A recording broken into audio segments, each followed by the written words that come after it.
Okay. So, welcome to Natural One's first ever podcast. My. We've had like vlogs and other things, but nothing just with audio. Yeah. And it's weird. Yeah. You'll hear some children making noise. I have loud children. And you know what? It's okay. Yeah. This is just, I mean, if you've seen our live streams, you know that I have kids and sometimes they make sound. We're just going to acknowledge it right now because it happens, and that's that. So do me a favor, go to the comments and post your favorite sound of the evening. So, I mean, he's playing Minecraft, so it's going to be like that. Anyway, enough of that. I'm Bard. Also Dave, but sometimes I get confused and I call myself Bard. It's because you guys do. And I've been playing D&D for like 2.5 years, but spying on people for longer than that. What about you? Yeah. My name's Will. You can call me the Video Bard. Yeah. This might be an instance of podcast killed the Video Bard. Don't tell them. Yeah, I've also been playing D&D. I played it a couple times in middle school. Never really got into it. Didn't know about the books, just stupid. Kids are stupid. No offense to any kids listening. It's okay if you're stupid. You'll know in 15 years what I mean. Yeah, seriously. Well, anyway, we kind of wanted to keep it a very loose format because we are not proficient at anything. You'd say our stats we rolled were decent to average? Yeah, we probably rolled like somewhere between 5 and 10. To be generous. On a few things, obviously, we do have some creativity under us. And so when you listen to this podcast, whether you've been following us for a long time or you're one of the new people, which is probably more of you than that have listened to us for a long time. Does that make sense? Yeah? No. What I mean by that is some of you will be longtime listeners, but some of you will be people that have showing up. Yeah. We intend to grow. So if you're I'm here saying. 200 episodes, we're glad you're here on the first listening to us. Exactly, or coming back again and being like, wow, they were so bad. Yeah, And no format. And his kid's like 20 now. Anyway, so we're going to start off, like I said, pretty loose. And first off, we wanted to answer a couple questions and just kind of go with it. And I mean, obviously, we have some things that we're going to try to do and focus on, but other than that, it's going to be pretty loose. So welcome to number one. First question, I felt like it was a very appropriate question. What was that question? Well, I'm glad you asked, Will. By the way, if I ever call him Billy or Bilbo or whatever, I've known him his whole life. My name is William. Yes. All of the nicknames that go along with that, I respond to. Yes. And so sometimes I'll call him other things. Don't get confused. All of them. Yes. Wow, that was right in there. All right. So the first question that I really wanted to go over tonight most of all was, what do you love about D&D? That question came from our very own person. Thank you, very own person. No, he has a name, and it is... Oh my gosh, where did it go? I'm so sorry. It doesn't... Okay, I'm sorry about that. I don't remember. All right, let's do it. It'll be in the notes. It will be in the notes. And the comments, because I'm going to post this to YouTube as well as everywhere else. Okay, favorite thing about D&D is just the storytelling. Just sitting down with a bunch of friends and even people you don't know.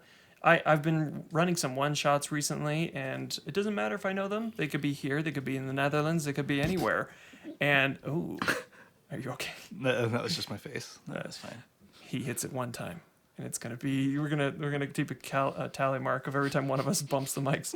Anyway, I guess that's my favorite. Is just you can sit down with anybody, and at the end of a campaign or a one-shot or whatever, you can kind of just really be friends with someone, but storytelling is number one for me. Yeah, everybody loves a good story. That's that might be what brought me to it. I find the longer I play, I find new reasons to love D&D. Right now, I'm really loving our Saltmarsh campaign. Plug. It's I'm playing Alston, and I've intentionally given him a bunch of weaknesses and a bunch of problems, and I think it makes it really interesting. Me as the player, I get really frustrated when he does things terribly, but I wrote him that way. So like he has terrible dexterity.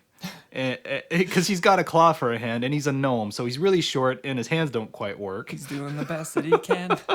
Yeah, and I think that's so fun, to intentionally give these characters all these problems and watch them struggle through these hilarious situations sometimes. Well, that's half the fun. It Yeah, really is. yeah. I mean, if you have a perfect character, like for instance, I've rolled Basque recently for our Tal'Dorei campaign where Will is DMing, and he is godly when it comes to his stats. Yeah, yeah. Rolled, I recorded them. I was very careful. I showed my wife, and we were all, like in the know of how I was Right. rolling, and they came out like 18s and really big numbers. I think I had one where I was 10, but then I've since leveled up a little bit since then. But anyway, like +6 to my attack. Right. I mean, Yeah.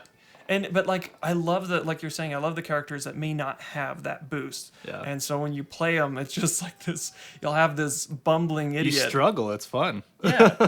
Or this hyper intelligent weakling. Right. And it's like, that makes sense. And I love that about the stats is because it's not like this blanket. It's not like, oh, these are your stats and you can act however you want. But when it comes down to it, you've got this, what are you doing over there? I'm just kidding. That was, Jeremy. what did you say? Sorry, my son is like really into this game. So if he's picking up, I'm sorry. Probably not too much, but anyway, it's pretty distracting. He's just really into his game. Anyway, but I just feel like when you have a character who isn't perfect, don't be upset about it for new Right. players. Just have fun with it. If Like, you roll a 1, go with it.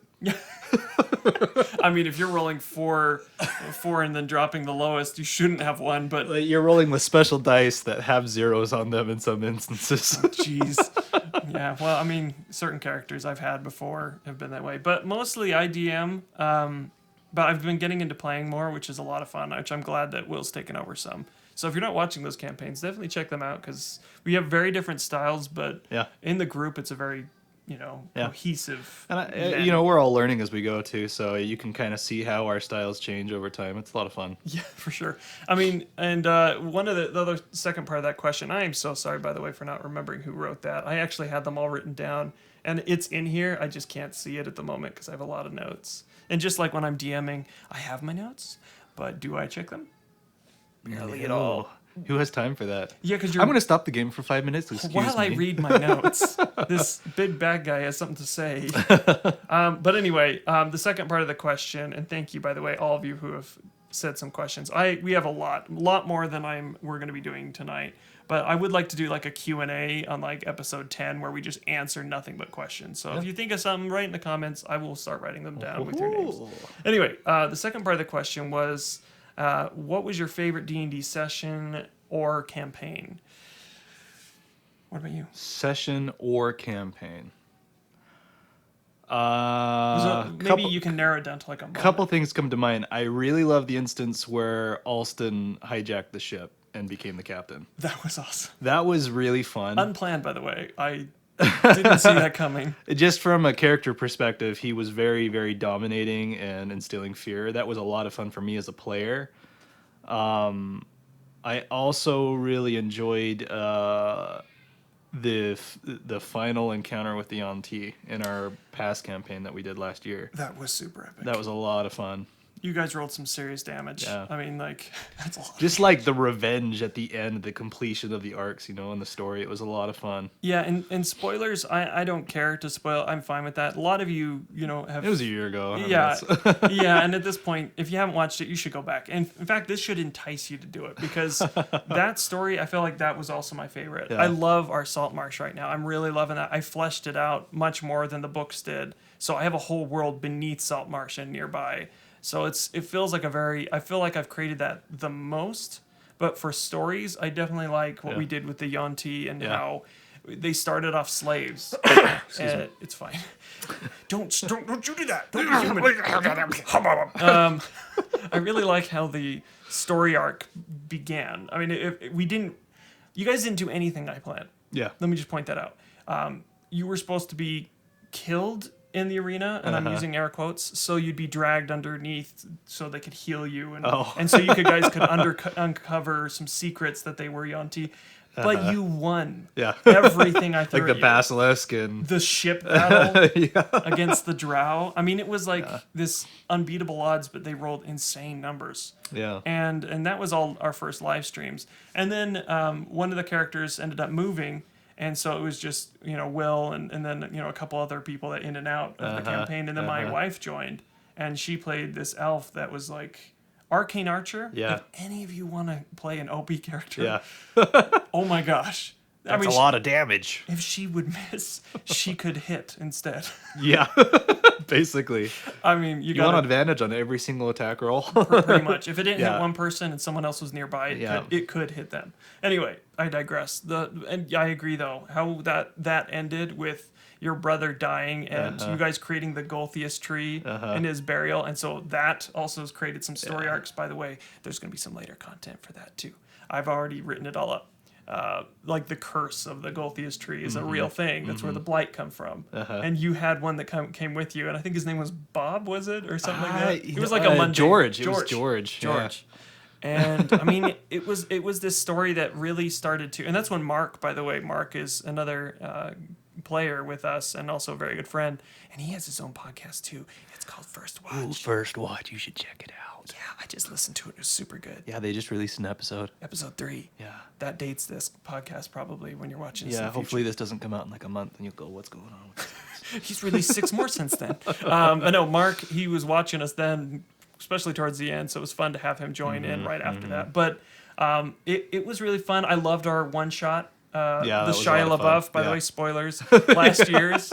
Our Halloween special last year. If you don't know the song, which I don't know how you wouldn't, but it's possible. Yeah. Go and listen to it. Shia LaBeouf, Rob Cantor. We did a one shot, and I did it based off of that. It was a mix between The Breakfast Club and Shia LaBeouf, and also like a haunted mansion. Yeah. I really went to town on that, and it was one of the most fun campaigns. Yeah, it was like a mini one shot that lasted like 6 One of those ones where we're like all okay with maybe dying if it happened. Yeah, which I feel like those can be fun, and we can definitely get into made more it a lot of more those. thrilling for sure. Oh my gosh. What's down that door? I don't know. It'll probably kill you though. You guys got lucky on several occasions, and if you go back and watch that, it's not very long. Definitely go check it out. It's like especially near the Halloween. 5 episodes maybe. Yeah, something like that. By the way, we're recording this September 17th, 2019. So it's getting close to the spooky, scary time. So definitely, if you're listening to this now or around this time, or even if you're just watching it mid-year and you need some spookies and some sillies, It'll get you in the mood. Yeah. For some pumpkins. For some pumpkins. All right. Well, then I feel like that answers that question. There's a few more that talk about music and things like that. I would like to cover those at a different time. Tonight, though, we're going to do something. They deserve their own podcast. They're their own episode. Yeah, and he makes music too, so. Just not for the public like Bard or as many songs. That's probably upsetting and maybe delighting certain people. All right. So there's a segment of this podcast that I think I would like to focus on, and we've talked about this a little bit. It's where my shirt comes off. No, I'm just kidding. He's like, wait, we didn't discuss Wait, this. we're to that part of the episode already? No, I just wanted to throw people off that weren't listening. They're probably driving or doing something. Yeah. And, I was just trying to draw them back in. I'll come up with better segues. But no, this section, a lot of you asked, and this is answering a lot of your questions. Like 15 or 16 of you asked the question, homebrew, world building, character development, a lot of that. And so I was kind of starting to do some lives on Instagram, and I would like to continue doing those. But today I would like to maybe run through how you can create a world out of any idea. There is a podcast that they're really good. They're really funny to listen to. They're called Crit Sandwich. I've been listening to their stuff recently. It's like they're doing like a Jurassic Park, but with D&D monsters. Like all the D&D monsters in the world have gone away. Yeah, I shout out other podcasts while I'm here. But hey, if you like what I listen to or you like listening to us... So is this like an analog reality to us, or it's like an analog reality to Jurassic Park? The movie Jurassic Park. Okay. No dinosaurs. Okay. like two, like So it's like a 100 years. D&D monster park. Yes. It's like, but it's all the monsters okay, in okay. Faerun have been taken. They just disappeared. They started disappearing one by one through the years. Anyway, 100 years have passed. They're just like, just no one knows about them. And then all of a sudden, these professors get this idea to Recreate. No. Someone recreated it. I think I'm listening to it right now. And anyway, they go to this park and it's full of monsters. Okay. Each section is like different monsters, and obviously something bad goes wrong. Spoilers. Leviathan or Yeah, I mean or... it's pretty funny. So definitely, but the idea though came from this. So obviously, I'm using their tables, but I would like to kind of practice world building with you. So say for instance your characters come up with some zany idea and they say, "Oh, I heard about this, and maybe I want to be this guy and who does this." I mean, players can come up with the weirdest stuff, and as a DM, if you, and this is kind of more geared towards DMs at this moment in the podcast, but definitely if you're a player in aspiring to be a DM, it can work for you. Yeah. Well, I think every player needs to have a role in some way in building the world, because if they don't have a way that they're somehow seeded into it, there is nowhere to go with their character arc. It has to be a symbiotic relationship Yeah. where one person isn't just, I am the czar and you have to do what I say. We've had those DMs. Yeah. And how did that go? Yeah, like 3 sessions before everybody gave up. Was it because that. we just couldn't do anything? Or I mean, okay, in all fairness, the DM at the time, he was doing his best. Yeah. He's never DM'd before, but he tried his hand, but it was very railroad. Yeah, very much. A lot of things we weren't allowed to do or supposed to do because it didn't fit into the way the story was supposed to go. It was Lord of the Rings. I tried to attack a spider in the forest, and the DM said no. Yeah. Not letting me have the consequence. And we can go into DM tips as well. But that's definitely going to come up organically throughout this conversation. Yeah, you'd think he would have just killed you or something. Which I would have preferred. That would have... Because then it would have let everyone know, oh crap, don't mess with those spiders. Right. Anyway, so we have a table here, like I said, from Crit Sandwich, where they have some good stuff. So definitely follow them. We're going to roll some D20s, and we're going to just kind of create something. And... we're going to talk about, first we're going to roll a d20 for characters, setting, world state, and plot. So we're going to roll a d20 and see what we get. So I'm going to have you roll a d20 first for characters, and then we're going to get these all written down if you have a way to do that. Yeah, I've got dice here. Let me pull it up. So I'm going to roll a d20. Ooh. And then I'm going to write them down here. And we're going to create a world. Impromptu, we have not looked at these before. I actually only got the chart, so I literally have not looked them over, which, hey, I'm happy too. I heard them talk about it, but then I was like, I really want that chart. And DMs, we use each other's stuff. Yeah. Okay, so say you want to create a world. Let's go. Roll a d20. Okay, I got a 7 on characters. Okay, you are thieves. Yeah. So everyone starts off as kind of a thief. Doesn't mean you have to be a rogue. It's not a background either. No. Exactly. And so I'm going to roll a d20 for setting. I rolled a 3. Barbarian Conan. Okay. So this is like sword and sorcery. So, right. So the setting is kind of a barbaric world. Yeah. Okay, so and they're thieves. Okay, so now I need you to roll d20 again for world state. A d20 for world state. We have a 19. Oh, goodness. What are we looking at here? Robotocracy. This is getting really interesting. Okay, wait, you know what? We're going to run with it? Robotocracy. Robotocracy, is that how you say it? I guess. Okay, we'll do it. You know what? We're going to figure it out. Because this can happen. And I'm not, and even if it sounds ridiculous, make it work. Yeah. The DM motto is say yes, but, or saying yes, but having something that makes it work. And even like that, and I'm glad this came up, because it could be easy. It could be Barbarian Homeland or something like that. And well, this makes it really interesting. So now you have to write out a story with somehow robots, that's going to fit thieves, this. robots, and let's get the last one, plot. And I will roll it. Oh, gosh. Oh, no. Oh, no. Oh, no. What'd you get? Okay. I got Lord of the Rings. Oh, wow. Okay, all right. Wow. All right. So experiencing there's events nothing but similar to Lord of the challenging. Rings. So there's got to be like a robot overlord. Right, okay. Yeah. I like where you're going. Yeah. So think of like Skynet. Yeah, it could be similar to Skynet. Ooh. Yeah. dystopian future. Except it's got to be like a singularity that could be handled. Skynet's kind of like this big, huge, all the robots, right? But Lord of the Rings is Sauron is a singular entity, right? So like the droid army in episode 1 of Star Wars. Okay. That big hub could be like yeah. the entity that controls the other. Okay, let's say magic exists, this world exists, and there is a entity. Let's for this call him Sauron. Maybe these wizards like tied a soul to a robot, or somehow got a soul tied in with.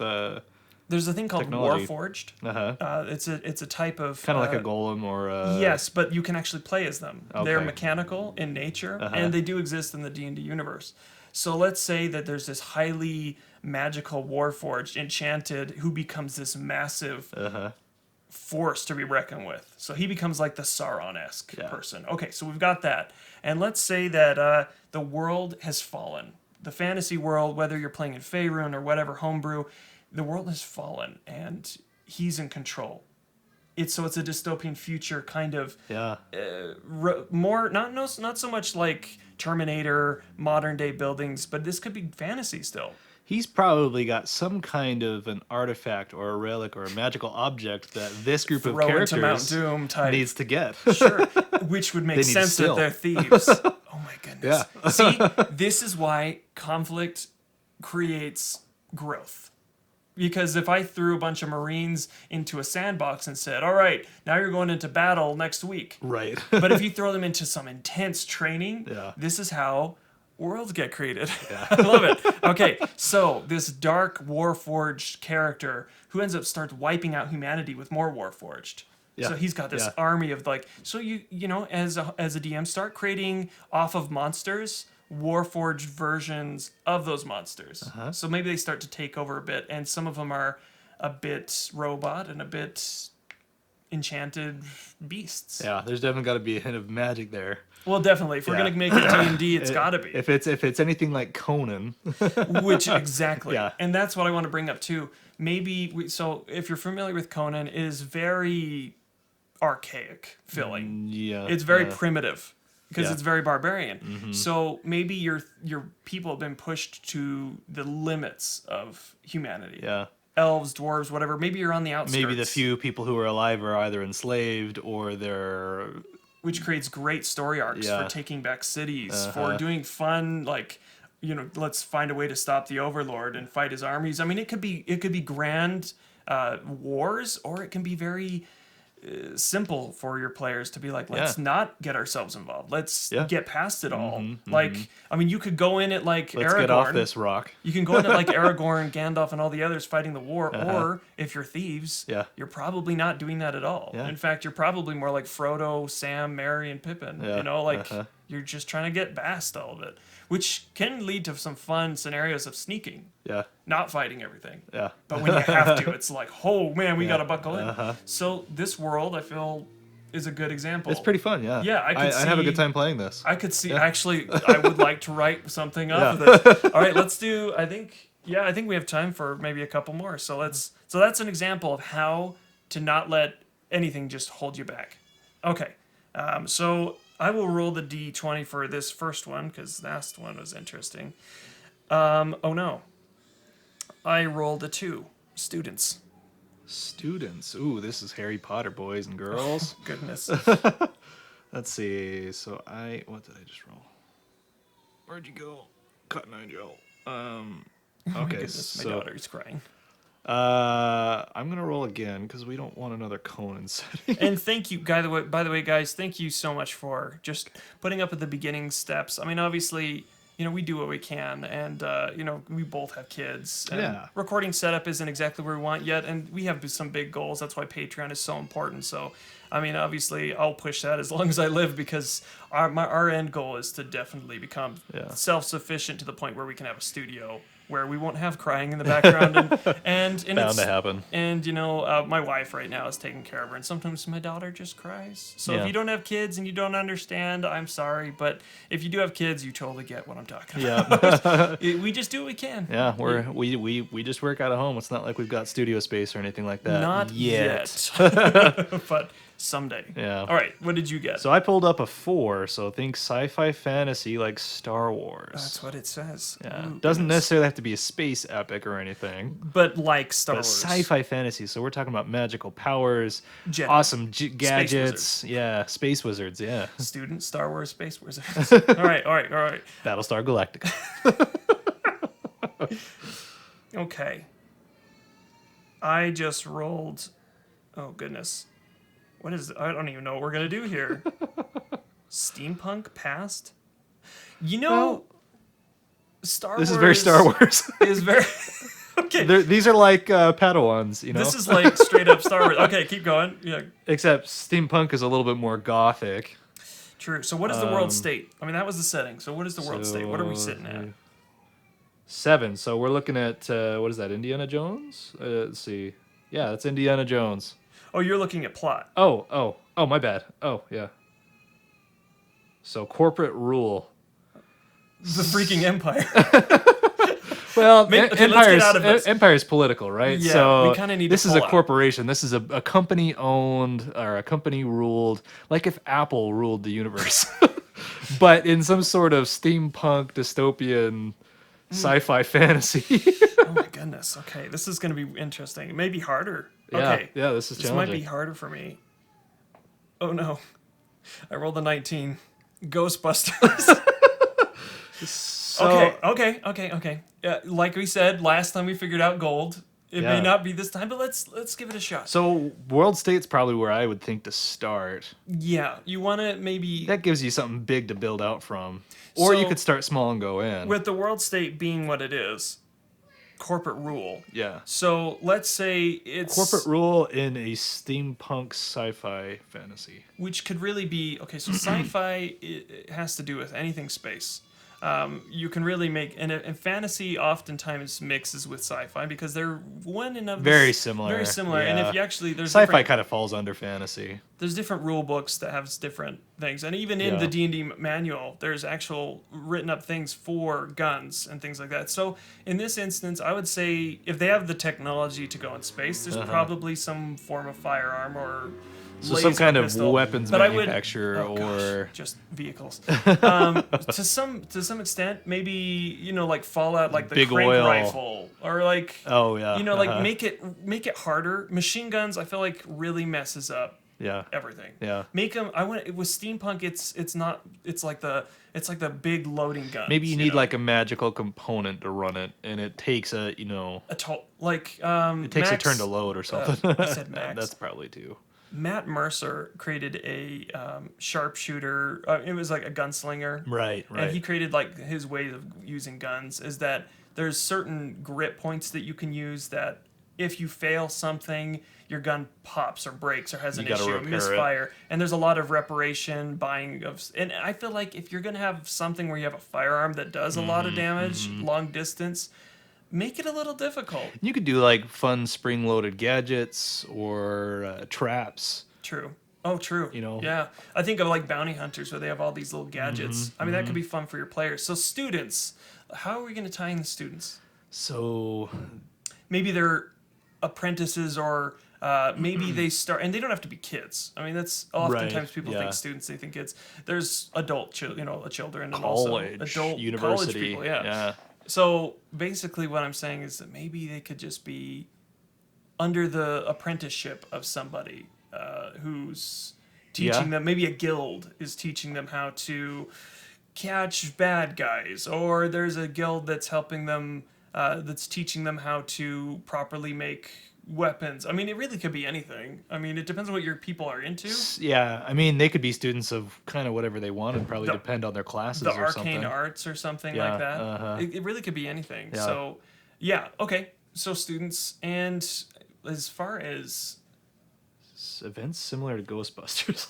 that's where I'm having an issue. That's where we get into plot, right? Okay, So what's the perhaps- goal? I think if we determined a goal for these characters, Well, Ghostbusters, as you all know, it is guys catching ghosts, but doing so in not a knowledgeable way, in a bumbling kind of. what are we're the doing our events that are best. happening in Ghostbusters 1? Well, there's that guy. The demon overlord guy is Zool. going to come into the world. Yeah. So maybe they're being trained by like these arcane members, much like wizards, akin to like the Jedi, Some kind of summoners, maybe, or who are demon hunters of some sort. yeah. And maybe your people are being trained to fight off this demon or this prophesied demon, because Star Wars is very prophetic. Yeah. There's a lot of like, this is gonna happen, and it happens no matter what. Yeah. You know? And so maybe there's some prophecy that there's some students like you that need to do something. And oftentimes when you're playing a D&D character, you are like a god. You're like a demigod. Right. You heal in a day where everyone else has issues. Yeah.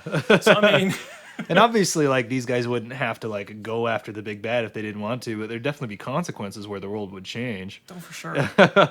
Yeah. So it's either go after the large looming threat, or So maybe there's like these watch the world entities. change. Yeah. I like what you're saying there, because, well, yeah. Okay. So on that note, so there could be like entities that are in space, maybe not in space, but in like inhabiting Not different like worlds. Cthulhu. No, maybe like they're inhabiting different worlds, and you're meant to go to each world and in this galaxy or something. Yeah, so like we're talking about like spaceships and or maybe teleportation or along those lines. Maybe yeah. spaceships are more, since it's steampunk. Maybe Yeah. they're like flying zeppelins that can yeah. There you go. teleport. There you go. Yeah. You know, like, I don't know, something like, Teleporting zeppelins. they can be practical Yeah. and magical. Yeah.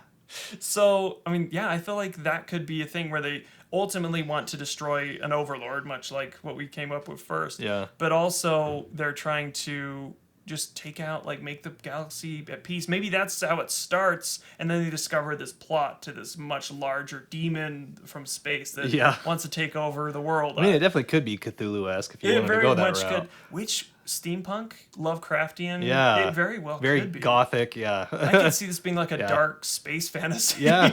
Okay, I actually kind of like that. Yeah. Yeah. Maybe maybe a little bit less existential than Cthulhu. Well, yeah, but I feel There's not really anything you can do about that one. I just see green lanterns on the boardwalks and demons. Yeah. And these students who are up. Maybe the DM controls an NPC was like their mentor. Yeah. And he eventually, much like a mentor in Star Wars, gets killed. Well, talk about any hero epic. True. The mentor almost always dies. He needs to. He's a plot mover. Yeah, because otherwise you need to have a reason to kick your character into action. That is a good point. Rather than reject the. So the Obi-Wan of the group. Yeah. Is the mentor teaching them how to fight, to be demon hunters, to not be like the rest who are just comfortable with space life, you know, or like, and maybe it doesn't have to be space travel. Maybe it's just they found a way that there's other beings on other planets. Or you could even call it or planar. planes. Yeah, that's what I was thinking. Good point. Yeah. It doesn't have to be stellar. It can be interplane. Yeah. I think that's even better. So the planets are like planes. Much like Idrisil, the world tree type thing, where they're just like connected on top of each other. Right. And in a way, man, we've branched out. I feel like maybe it works, this though. demon guy, maybe he created his own realm, or he lives in his own realm that he's expanded over time, and he's now starting to break into other realms. Which is very Ghostbustery. And also Star Wars. Yeah. There is and Star Wars fans are gonna kill me. I know Mark is gonna be like, David, how did you not know this? Yeah, he probably knows this one No, to a there T. is in the real lore canon before the movies, the next ones, they're suspected that Palpatine, Emperor Palpatine, was trying to create Death Stars to protect the galaxy because there was an outside force. They have a name that is very similar, I think, to like Yanti, something like that. Okay. I think it sounds that. I've never heard this before. I have. It's awesome. What they do is they come and start destroying the planets. Coruscant gets totally wiped out. Okay. But they're like a parasite. Uh-huh. They go to where life and force is. Uh-huh. And so the Emperor Palpatine knew they were coming. He was trying to collectively control. So is it like Galactus in Marvel? Or, yeah, along those lines where it's just some consuming being. planets. Yes. And so I think his name was Skywalker. It was Han Solo's kid. Uh-huh. He had two twins. There was a girl and the boy. The boy, I think Anakin is his name. He gets corrupted by the Sith to help fight and whatever. And there's this whole thing between him and his sister, and it was like this cool story about him joining the Sith to fight off these things. Okay. And so I mean, there's definitely that. Yeah. Some and it could be much like that, where there's an entity in space coming to destroy, and they find out the prophecy. They start finding these beings, maybe spies, that are kind of phantasmal in nature, much like Ghostbusters, and we've tied it together. Yeah, I think that sounds pretty cohesive. I feel like I mean, definitely would need work, but well, sure. And I that's feel a like really fun idea. I any think. of these you could hash out and make them into something. I think we have time for one more. Okay. Because I did want to go to about 40, 45 minutes. I'm good to go for 5 more hours. No. We should just do like an epic podcast where we just make Yeah. worlds. And if you like this content, what would you do with those? I mean, tell me. I mean, because we would. These honestly. are our ideas. Yeah. They don't have to be yours. And obviously, we're bouncing a lot of ideas really quickly off of each other. But that's the point of this. It's kind of a rapid fire world building. Yeah. To be a DM doesn't mean you have to be all knowing and know everything in pop culture, but use what you know and make something of it. This is a lot easier than just starting from scratch and coming up with all the ideas. Which is why I like these tables. Just roll a dice and see if it somehow can fit into a concept. In those, I never would have picked. I would have been like, Right. I would have fudged it. Robotocracy? Are you kidding? I would have fudged the numbers and be like, yes, it's going to be cohesive the way I want it. But this gives you an idea of maybe your players are like, I want to be a space wizard. And you're like, dang it. But you can do it. Yeah. So don't give up on something. Don't say no to your characters because you can do that. Okay, let's do it one more time. You All right, first. I'll roll time. first. Okay. And if it's the same, don't do it. Yeah, we'll avoid using the same ones here. Okay, so that is an 11. What do we have for 11? Explorers. That's good. That can fit any campaign. Yeah, you can really do anything easily. with that. But let's not so much adventurers, more of explorers. Yeah. And if we know what explorers are, they're not so much conquering heroes. They're more like Finding stuff scouts. in caves and diving underwater and climbing mountains. Okay. That was the same one. Steampunk passed. Yeah, We're not we going to do don't that one need to again. do that, I mean, it could be good too, but I really like steampunk. I really do. Okay. The Upside Down Stranger Things. Okay, so they I rolled a explore 9. the upside down, possibly. Yeah. Possibly. Upside down-esque environment. Yeah. All right, so now you roll. Okay, we are looking at a 15. And that would be... where are you? 15. This is fun. I'm really having a good time with this. Multiplanar reality. And that's kind of what we were just discussing, possibly, for that last one. Okay. But multiplanar, upside down, I mean, it's fitting too perfectly, almost. This is Stranger Things, guys. Uh-oh. John Wick. Oh, no. Wait, how are explorers like John Wick? Wait. Events similar to, right? That's right. So let's say they were explorers. Somebody stole their dog. The premise. Don't mess with the Or dog. killed their dog. So there's some explorers. They are exploring the multiplanes. A multiplanar, yeah. They have some event show up or occur that... It could have anything to do with the mob, possibly. Or... Because the Upside Down, maybe that's where the setting... Because the setting, maybe they get trapped by some beings, maybe a rival Explorers Guild. Yeah. And they're big. Let's say that there's 2 Explorers Guild, hypothetically. We can change this. This is just kind of what I'm spitballing here. There's 2 Explorers Guilds. One is of your team. Yeah. And the other one is like a Team Rocket to your, you know what I mean? Yeah. And they are constantly Jesse. a burn. James. Watch the cough again. So you're creating this, like, you're going in different planes. Maybe there's like a competition.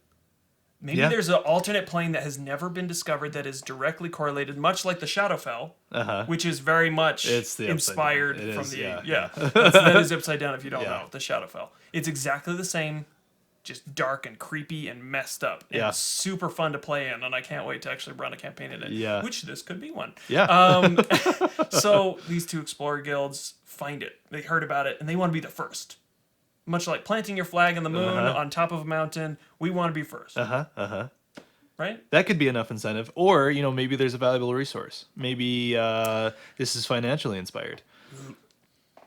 Yeah. That would whatever definitely... exists here in the material plane exists there. So maybe there's some kind of dark diamond, some dark gold, some dark something. Negative energy or something. Yeah, maybe just the sheer magic value of it could be used...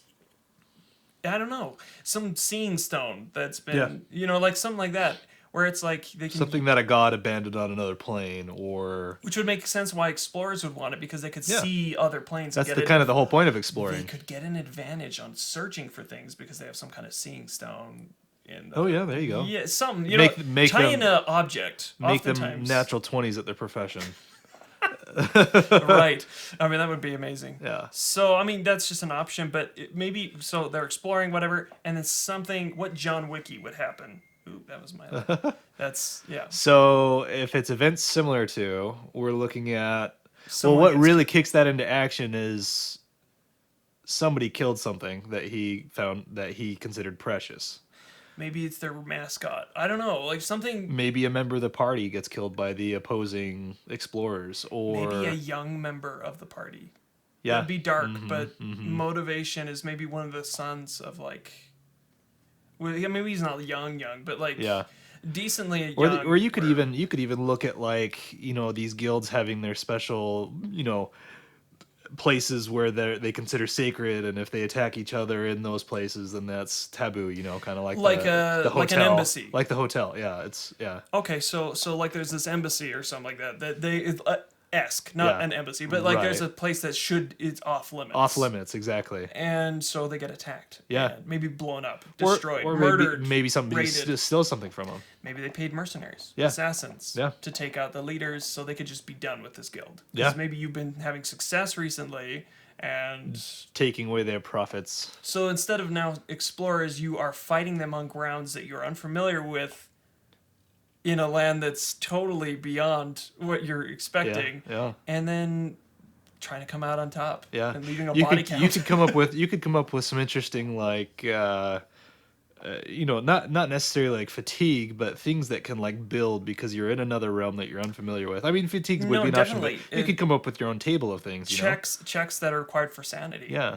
You know, make your characters start to lose it. Like, give them interesting after a quirks. day, there's something weird growing on your skin. What is that? Like Yeah. Maybe upside down-esque, there's something kind of like parasitical. Yeah. If that's a word. It is now. parasitic. Parasitical.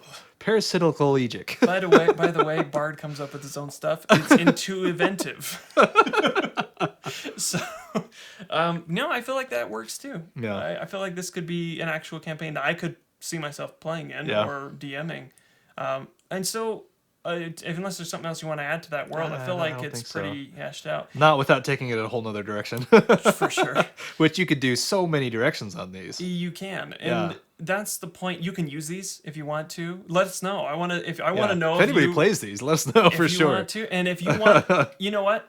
Actually, I want to do a call to action here. If you want one of these in the next Patreon giveaway, October's giveaway, you let me know in the comments. If it's on Spotify or any other podcast, go to Natural One and harass me. Natural One on Instagram is where we reside most of the time. YouTube is where we've got Natural One as well. Natural One Official on Instagram. Natural One on YouTube. And as far as the podcast names, I'm not sure. We're this is the beginning. This Yeah, is we'll see. episode 0 of our campaign together. Right. But yeah, I feel like just vote on it. And if you don't, I'll create a little free thing on Patreon, so you don't have to pay anything. Just Natural One. Go there and vote on it. If it's way up, well past the time, then obviously you can go find it in the archives. But yeah, I feel like this could be a fun thing we could do. Yeah. Create things. Also, we can really hash out a world. Let us know. We obviously want to keep doing what you want, but this is kind of just a chill thing we can do together. Yeah, we're just hanging out. Hopefully you guys are having fun with us. Yeah, and by no means are we professionals, but we're both story writers. We're both, I mean, he writes screenplays, we're shooting films. I mean, we're busy. We obviously don't have the 20 years or more of experience of D&D, but we have experience in story writing and fantasy and having fun. Yeah. And we've listened between us thousands of podcasts. Oh, yeah, don't even. So, I mean, if you enjoyed it, thank you. This is the beginning of something I hope that will truly be cornerstone to the Natural One community, and I can really see this becoming a thing. So thank you for suggesting it, demanding it, because I mean, I put it out there and everyone went nuts on it. I didn't even post half of the request because it felt like that's all it was. The request was a podcast. There's so many requests. My nipples are hard. Oh, okay. It's been that time. All right. And this is when we know it's a stopping point, when it gets awkward. Thank you so much I'm not awkward. You're the one that's feeling awkward. Yes. All right. Well, anyway, thank you so much. I appreciate it. We appreciate it. And this is the end of it. Or something close to the end. And in intro, the fading music. Oh, yeah. Oh, do you hear